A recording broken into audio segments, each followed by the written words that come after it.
நினைச்சிட்டு இந்த பாட்டு ஆடுறதுக்கு ஆசைப்படுறாங்க. நீங்க எல்லாம் அவங்களை வந்து பலத்த கைத்தட்டல் கொடுத்து என்கரேஜ் பண்ணுவீங்கன்னு கேட்டுக்கிறேன். நன்றி. தக தக என ஆடவா.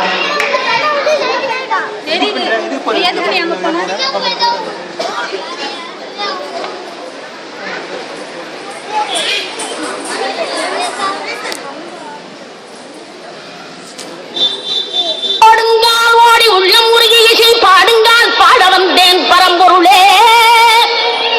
ஓடுங்கால் ஓடி உள்ளம் உருகி இசை பாடுங்கால் பாட வந்தேன் பரம்பொருளே. ஆடுங்கால் எடுத்து நடமிடுவாய் இறைவா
ரொம்ப ரொம்ப அழகா ஆடினாங்க. சாயந்தரம் 5 மணிக்கு தான் ப்ராக்டிஸ் பண்ணாங்க. எனக்கு தெரியும் அவங்க ஏதோ டியூஷன் போயிட்டாங்க, மேடம் கோயில் போயிட்டாங்க. அதாவது வந்து அந்த 5 மணிக்கு அவங்க எல்லாம் பார்க்கணும் எப்படி இருந்தது. ஆனா மேடம் சொன்னாங்க நீங்க கண்டிப்பா ஆடிடுவீங்க. லக்ஷ்மி மேடம் அஸ்மி மேடம் 2 பேருக்கும் ஒரு பெரிய கரகோஷம். அதே மாதிரி இந்த 2 சின்ன பசங்களும் இல்ல மேடம் இன்னைக்கு இந்த பாட்டு இங்க ஆடித்தான் ஆகும் அப்படின்னு வந்து பிராக்டிஸ் பண்ணிட்டு வந்தாங்க. பிஹைண்ட் த சீன்ஸ் நான் இன்னைக்கு பார்த்தேன். இதை ரொம்ப ரொம்ப அழகா ஆடினாங்க. கண்டிப்பா நாகாத்தம்மன் அருள் இல்லாமல் இது கண்டிப்பா நடந்திருக்காது. அடுத்ததாக நம்ம